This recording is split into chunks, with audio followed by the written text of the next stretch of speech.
Good evening. Welcome to South Asia Newsline. I'm Uzma Jafri. Here are the top stories we are tracking for you on Tuesday, the 24th of May.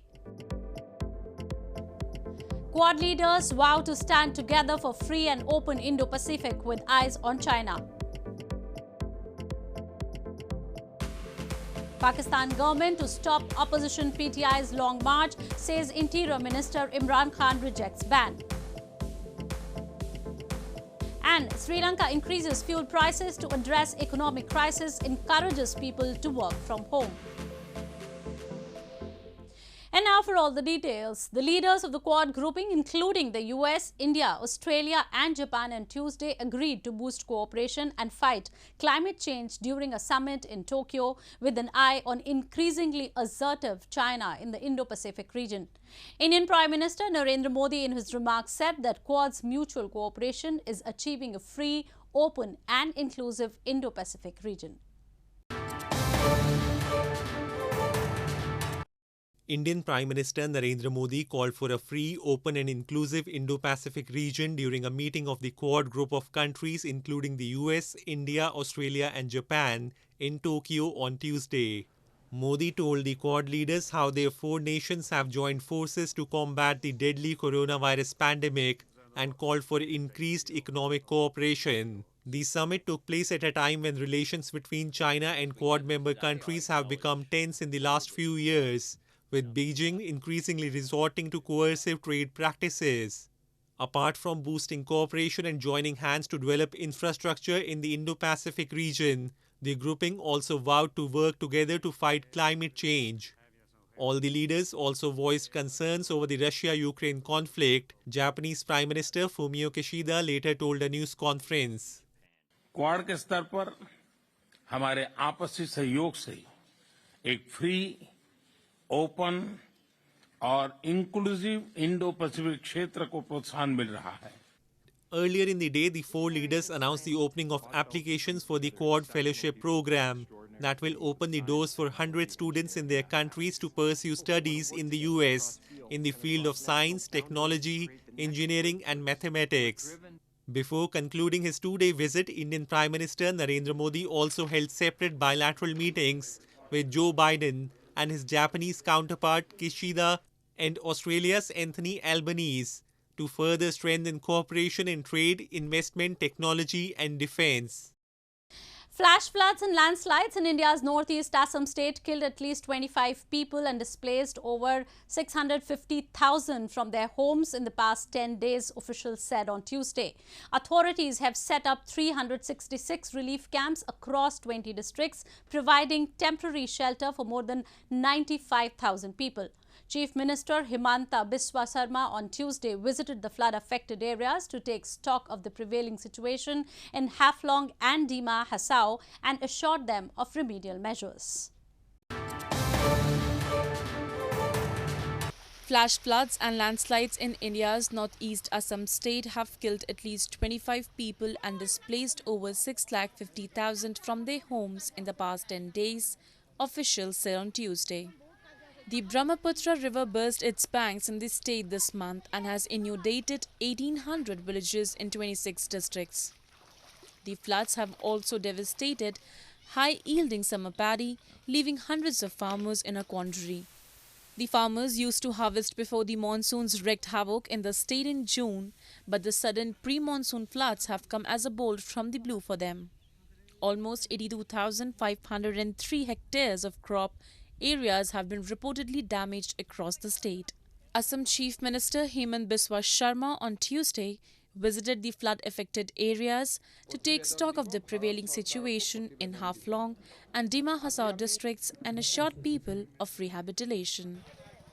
Authorities have also set up 366 relief camps across 20 districts, providing temporary shelter for more than 95,000 people.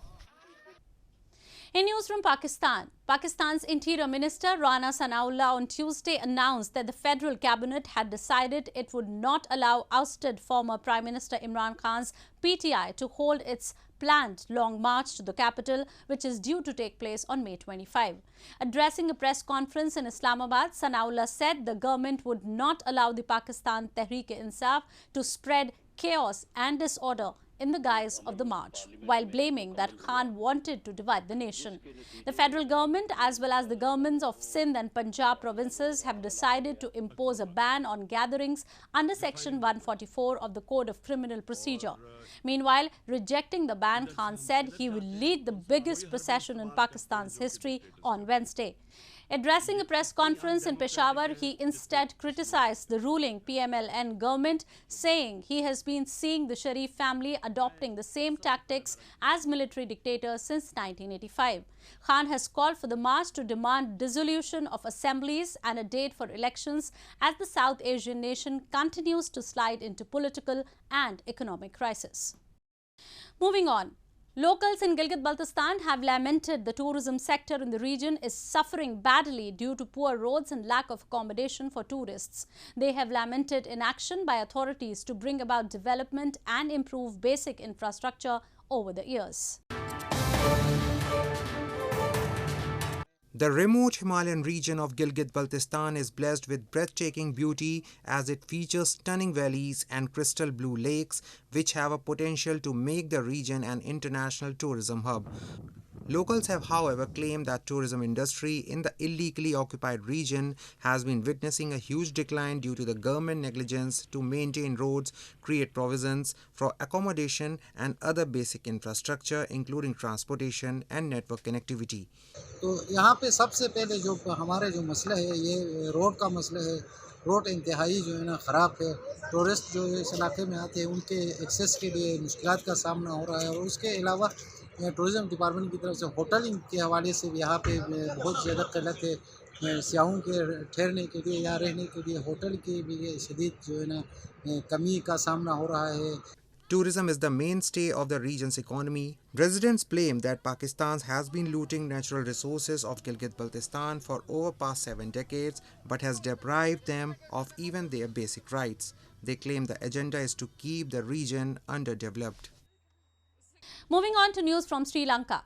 Sri Lanka increased fuel prices on Tuesday, a long-flagged move to mend public finances and combat its debilitating economic crisis. But the hikes are bound to add to galloping inflation, at least in the short term. Sri Lanka's Power and Energy Minister Kanchana Wijesekara said on Tuesday that petrol prices would increase by 20 to 24%, while diesel prices would rise by 35 to 38%. With immediate effect. Daily limits on how much each consumer can purchase will continue. People would be encouraged to work from home to minimize the use of fuel and to manage the energy crisis, and that public sector officials would work from their offices only when instructed by the head of their institutions, he added. Sri Lanka is in the throes of its worst economic crisis since independence in 1948, as the dire shortage of foreign exchange has stalled imports and left the country short of fuel and medicines and struggling with rolling power cuts. Prime Minister Ranil Wickremesinghe, appointed in place of Mahinda Rajapaksa earlier this month after violence broke out when government supporters attacked protesters, said last week there is a possibility that inflation will increase further. Meanwhile, amid the economic crisis, USAID Administrator Samantha Power called PM Wickremesinghe and assured him that the US Development Agency would closely work with other donors, such as the IMF, the World Bank and G7, to support Sri Lanka during this extraordinarily difficult period. She committed to helping the island nation weather the financial crisis. World Health Organization WHO representative to Sri Lanka Alka Singh on Tuesday called on the Prime Minister and assured him of the organization's full support to overcome the country's medical crisis. Due to a severe shortage of medicines, the country's healthcare system is close to collapse. It imports more than 80% of its medical supplies, but with foreign currency reserves drying up during the crisis, essential drugs are disappearing from shelves. In news from Afghanistan, ever since Taliban took control of Afghanistan last year, they have increased restrictions on women's lives, including barring girls from going to school beyond 7th grade. Taliban officials have claimed the ban is temporary, but said the same thing the last time they were in power more than 2 decades ago.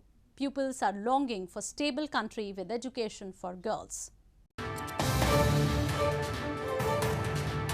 Afghanistan's educational year started on March 23, but the Taliban authorities suspended schooling for girls from grade 7 to grade 12 until further notice.